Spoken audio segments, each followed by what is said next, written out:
Well, hello everybody. It is Saturday. It is June 21st, our first full day of summer. Welcome to Saturday. Here I am at the desk just for you as always on this Saturday. And we've had a great show to talk to you about, so let's get right to it. Boomers Club's going to be here. Bree's going to be talking to Diane McQuigg and Howard Fox about their latest goings on. Of course, the Woodstock is always on their minds, so they'll be talking about that one as well. And then Hoag Family Cancer Institute, Dr. Stephen Grossman will be here talking about the latest innovations they are offering over there at the Institute. So stay tuned for that one as well. Stay informed. We got a good one for you. I know we're talking summer, so we must be talking about 4th of July already. And it is the 4th of July cart parade coming up just around the corner. And we want to make sure you get registered in your cart in there. So you got to register by July 2nd. No political decor is permitted. Make sure you call 949-597-4285 if you have any questions. Or email them with the same questions you might have about decor or how you get the cart or all the goings on about that. You can find out that information there. There you go. I've got your information for your weather, and we've got a great weekend forecast for you. 75 degrees today is going to be our high, and really 76 or 75 are your choices. So there you go, 60s and high 50s overnight. So really great weekend. We're going to have the morning clouds. You know, the marine layer is going to roll in and then roll back, but basically sunny skies for the foreseeable forecast. So we'll take it in this first weekend of summer. Let's take a look at our sunrise, sunset, and again, my slideshow continues from my trip to Europe. This is Lectry, Switzerland. This is just a beautiful lake, and there were all these folks out there sunbathing and swimming around, and they have this little floating diving board out there in the middle of the lake. People are jumping in. If you can see the splasher at the bottom, it was perfect timing on my photo there. The kid hit the water right then and there.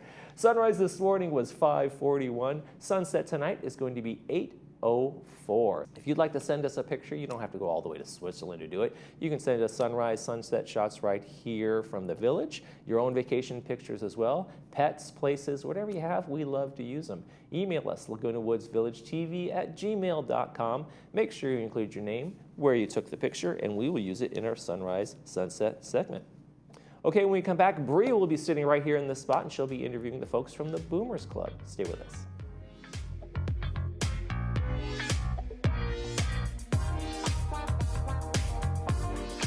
Ladies and gentlemen, please take your seats. Tonight at the Barclays. Something is happening. Tonight at the Barclays. The Barclay in Irvine. Tonight entertainment. You don't want to miss it. Tonight at the Barclays.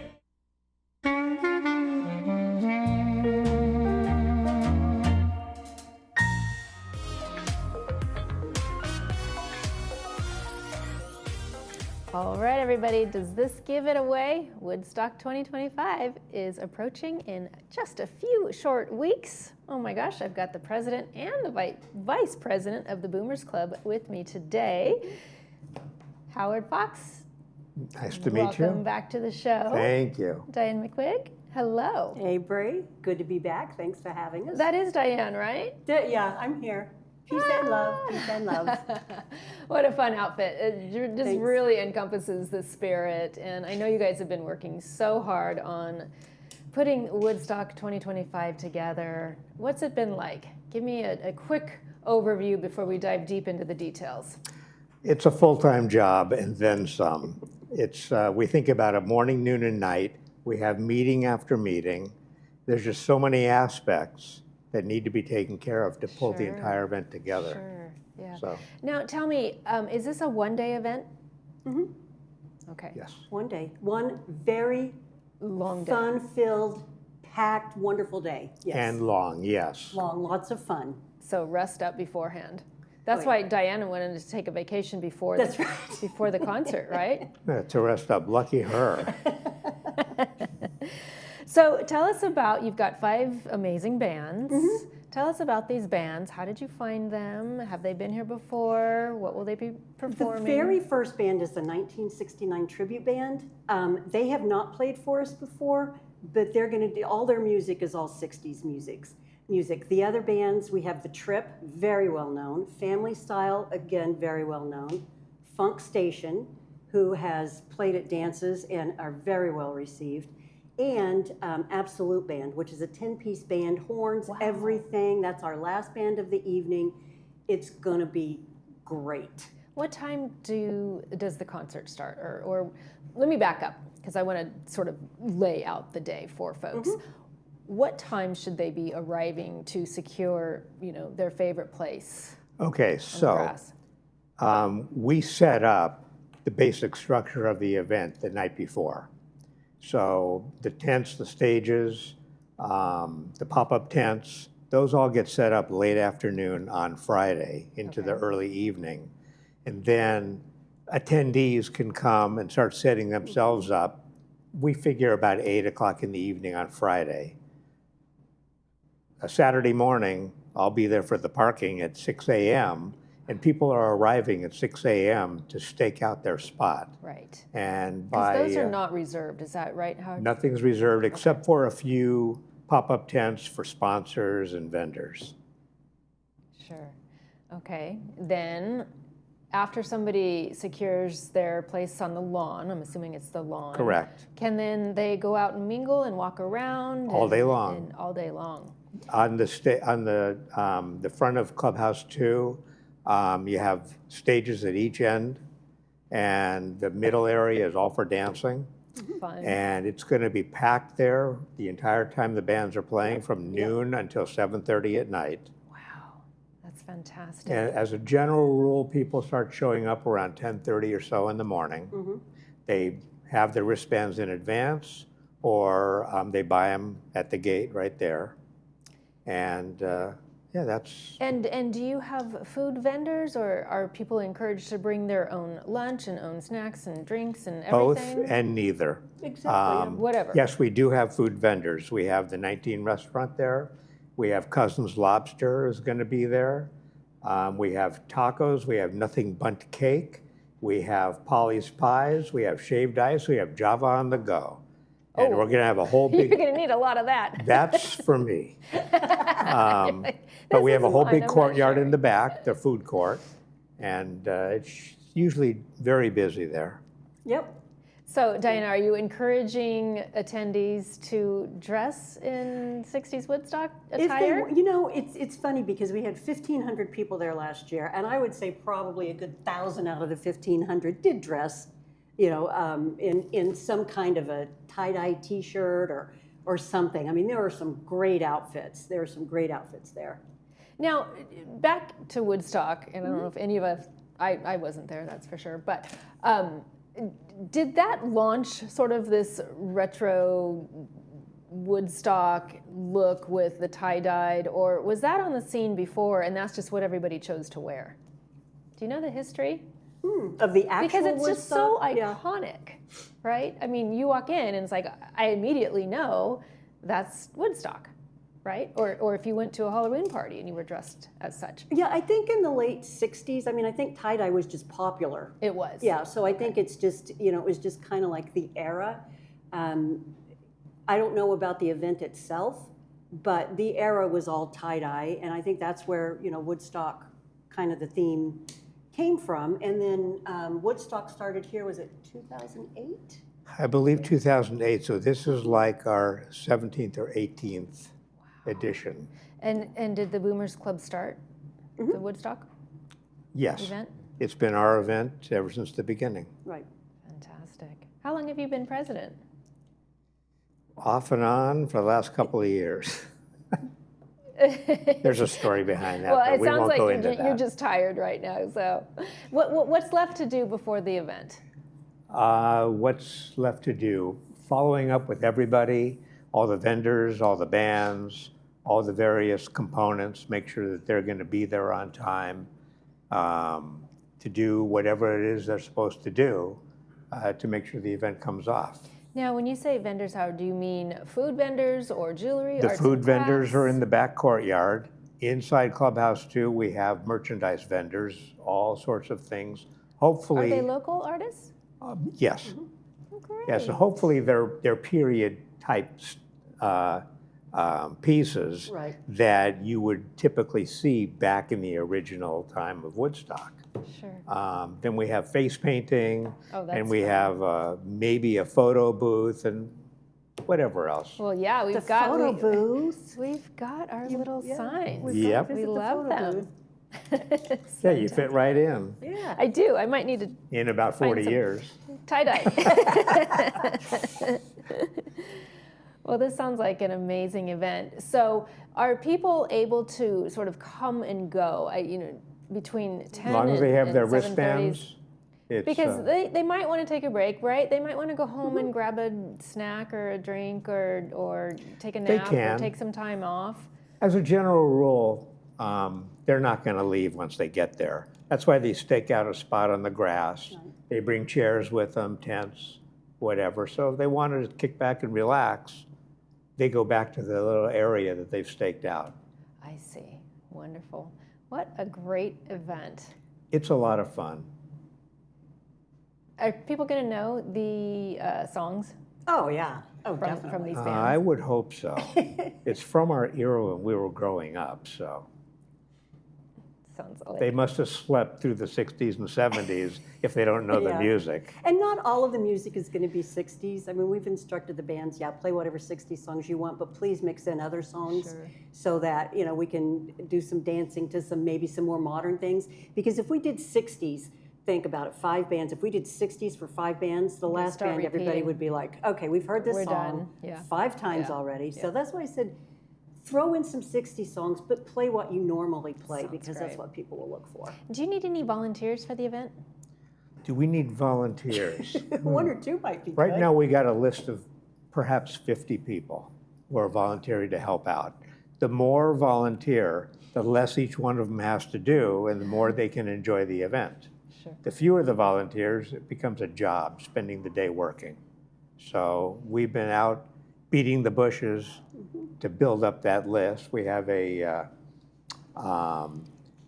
volunteer get-together a week before to make sure everybody knows what they're expecting and expected to do. And we'll feed them, because you feed people and they kind of owe you something, right? All right. Well, you don't have to feed me, but looking forward to the concert. June 18th, Woodstock 2020. June 28th, Sorry, the last Saturday of the month. last Saturday of the month. All right, you guys. Thanks for being here with us. Enjoy your concert, your Woodstock, and we will see you in just a bit. You're watching This Day on Village TV.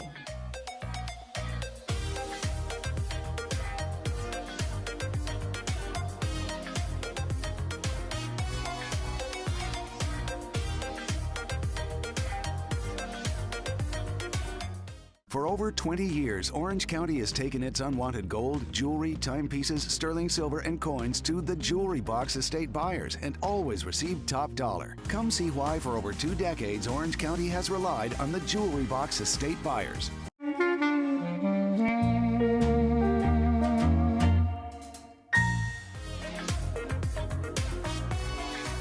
Joining me now is Dr. Grossman, Executive Medical Director with Hoag Family Cancer Institute.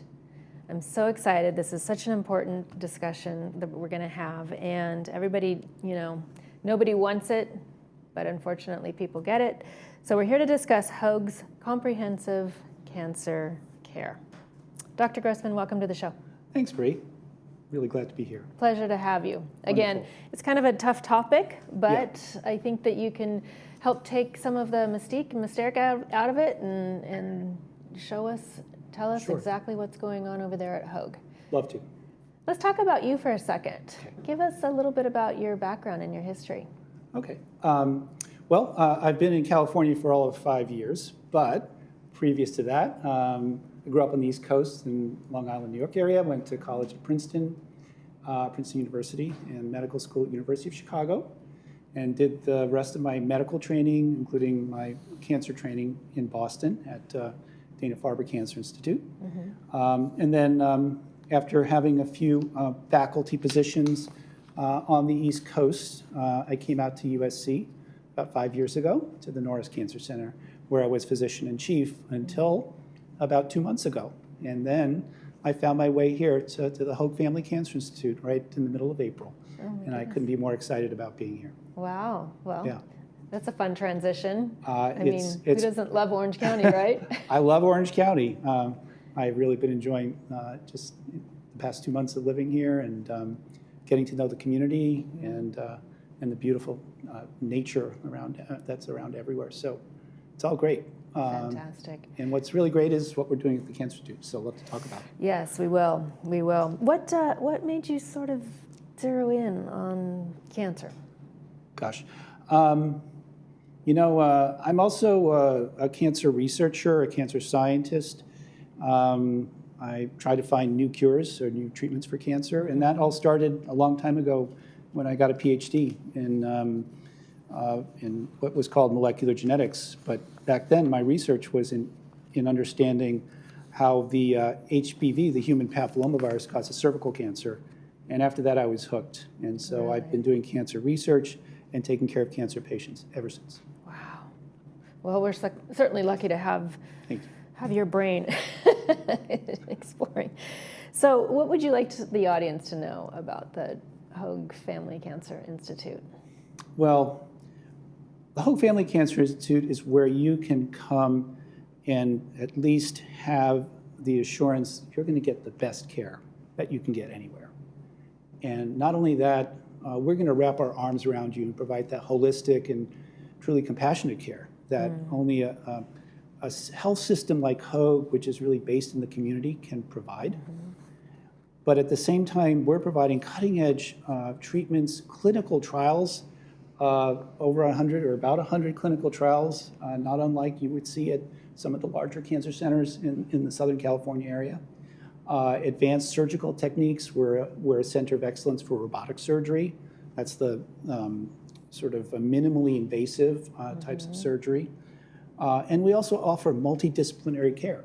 So it's not just you see one doctor at a time, you can see all of the doctors at a time who you'll need for your care. Certain cancers need surgery and radiation, and someone like me, a medical oncologist. So all of our doctors are there in the Institute and can provide all of the cutting edge care that you need in a very coordinated fashion. That's what we're all about. You know, I can speak to this firsthand. One of my best friends was diagnosed, and within a time period of about 3 months, she had gone through all of her treatments, had the robotic surgery. Yes. Was released from the hospital 3 days early. Great. And she's doing wonderfully. She absolutely loved her doctor over there at Hoag. I went to see her and spent some time with her in her room. And, you know, from beginning to end, and I did one of these, like, I hate hospitals. I don't even go near them. Me too. And it was just so welcoming, the whole experience. And I know that she absolutely trusted and felt extremely cared for by her doctor there at Hoag. Fantastic. Well, thank you. That was unsolicited, right? But well, I appreciate it. But that's just what we a couple strive months for. ago. Yeah, that's in our DNA. That's in the water. All of us, because we provide. Obviously, we have the best doctors that you can find in Southern California or in the country, but we also have the best nurses and physician extenders or nurse practitioners and navigators who help coordinate all of that care. It's really we're a family that provides care for your family, I think is how we think of it. And I think just to wrap up my brief story, what I would like our viewers to know is the peace of mind that she had when she left. It was like, you know, she was going into it just absolutely scared to death, crying constantly, to, you know, being released 3 days early saying you have nothing to worry about anymore. But, you know, of course, come in for your checkups. Of course. But she's vibrant, she's healthy, she's going to lunch with us again. I mean, and so she's got her life back without, you know, the back of the mind, it likes to play little tricks on us and keeps us in that fear mode. And she just doesn't have that anymore. Because she knows that we've got her back. She felt like, you know, her doctor was kind of her mom. Oh, so that's great. So well, enough on that. Yeah. But I just wanted everybody to know it does definitely feel like it's family care. Yeah, and there's nothing that look. I mean, cancer just shatters your world. You know that does. when you get the 100%. diagnosis, you, your friends, your family, and you, of course, are all sucked into this vortex, and it's our job to put you at ease. Right. Not And- only to and know treat everything you. about it and all Yeah. the research you guys are doing. So tell us about some of these clinical trials. Absolutely. So what Hogue has decided to do, Hogue has historically provided care to this Orange County community since around 1950. Absolute best medical care you can get anywhere. But some years ago, they also decided they were going to provide access to the types of cutting edge research that normally you might expect to find at larger, if you want to call them academic centers, universities and so forth. And they have invested heavily in building a clinical trials program and bringing in doctors, faculty, like myself, who have contacts all across the country or the world with pharmaceutical companies and other universities to bring in the best and most innovative care, which comes in the form of clinical trials. And that's where we're testing something, and it's a very specialized thing, and it requires quite a substantial investment. And right now, we have about 100 clinical trials for different kinds of cancer available right now in the Institute. So, in many cases, I'll just really briefly, for breast cancer or colon cancer, there may be some standard treatments that you get along the way, chemotherapy, things that will work most of the time, but if they don't, we have the backup. We have those clinical trials to say, well, if this didn't work, now this is the latest research, and we can offer it to you here at Hogue. You don't have to go anywhere else. Wow, Yeah, that's so- incredible. So, doctor, are there new cancers developing that you're seeing? Or is it the same standard type of cancers that have been with us for as long as we can remember? Sure. Well, it is the same cancers, but what's happening is there's a change in the pattern or the incidence, meaning certain cancers are becoming more prominent, and others are actually kind of getting maybe a little better. And also there's some age changes in the age distribution, some younger people getting cancer. So to break it down really quick, we're seeing a lot more pancreatic cancer, and that's not good because pancreatic cancer is really one of the harder ones to treat. Do we know what causes that specifically? Not really, we don't. We think it's a combination of what you inherited through your genetics, but exposures in what you eat in the food or what we're exposed to in the water or the air, the environment. We're not sure. So there is that. But also we're seeing, unfortunately, younger people being diagnosed with cancer, especially breast cancer, uterine cancer, even pancreatic cancer, and colon cancer are now being found in younger people. And we need to understand why. But of course, we're here and we're available to treat you if that happens. And younger, meaning what would that demographic be, like 30s, 40s? Well, definitely 30s and unfortunately 20s even. Oh. I treated a 19-year-old with colon cancer a few years ago. Gosh. Yeah, which is just tragic. A lot of the symptoms that you associate with cancer, when you're older, you might think about it. If you're 19 and you have a belly pain, that cancer is the last thing in anybody's mind, including most doctors. So that's something we're looking at. Yeah. So can people be proactive in sort of screening themselves, or what are some of the common things to look for? Absolutely. Well, there's some very tried and true screening guidelines, whether you're a man or woman, which your primary care physician should be kind of holding you to. So at age 45, everybody should be starting their colon cancer screening, which is a colonoscopy, or some of the new tests like Cologuard. And for women, mammograms, depending on your risk factors, sometime in the 35 to 40 range. And for men, prostate cancer is a decision with you and your doctor to be screened with the PSA, depending on some of your risk factors. So that's some of it. And lastly, of course, for a long time, cervical cancer is something we've screened for with Pap smears, and that should continue. But there's a lot of work being done in the screening area for other cancers where there isn't sort of a standard yet, but it's coming soon. My goodness. Yeah. Wow. So, Dr. Grossman, I understand Hogue is expanding. Yes. You have a lot to tell us about that. Absolutely. It's exciting. Gosh, it is so exciting. On our Irvine campus, where we currently have our acute care hospital and clinics, including an oncology clinic, we're undergoing $1 billion expansion of this Sun Family campus. And as part of that, we are putting in what's called a Cancer and Digestive Health Pavilion, which includes dedicated outpatient space, including infusion for cancer and GI diseases, and a separate hospital just for cancer and digestive diseases. That's going to be 60 beds. And it'll be a place, of course, our patients are well cared for in the hospital, as it is, but they'll get even more specialized care in this new 60-bed hospital.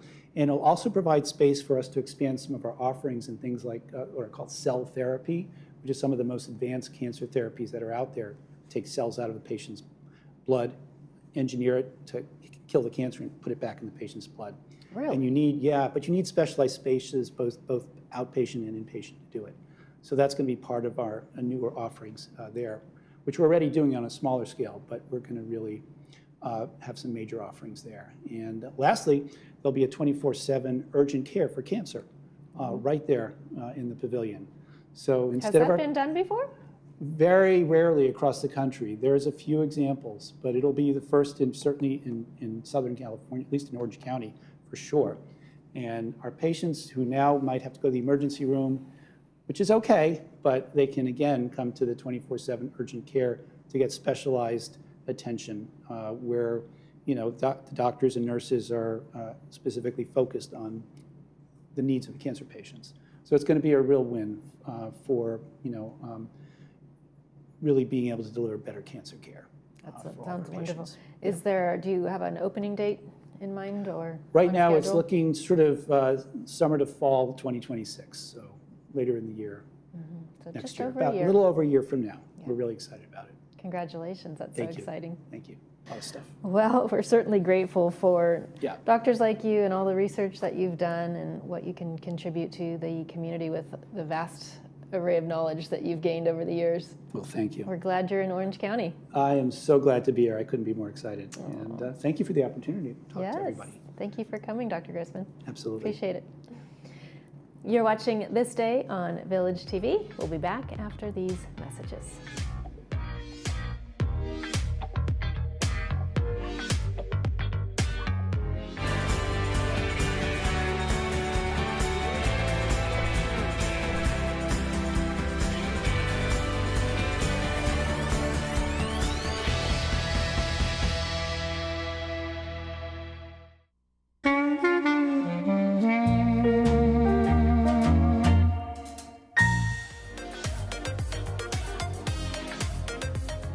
Welcome back, everybody. Let's talk Saturday movie, and we've got a great one. This one's called Bridget Jones' Mad About the Boy. Brought to us by Harvard Eye Associates. It's going to be at 2 p.m. with the subtitles and 6 p.m. without the subtitles. Okay, let's take a check of our weather at no extra cost to you. We've got it. We're going to give it to you for free, as always. And we got a great forecast for you. We're going to be basically the mid-70s for the foreseeable future. We're going to have the usual morning marine layer kind of coming in, peeling back, and then mostly sunny to sunny skies for the rest of the foreseeable future. Going to be a great sunny weekend and going to all the way into Wednesday for the same kind of pattern there. So looking forward to nice days, not too hot, not too cold, just right. We got that Goldilocks thing going on. All right, on Monday we have a great show for you as well. Hoag Medical Group's going to be here and an update on what's going on with the Comedy Club. Laughter is the best medicine. No offense to Hoag, but laughter is the best medicine. That's going to do it for this edition of This Day. I'm Michael Taylor. For all of us here at Village Television, we hope you make this day a great one.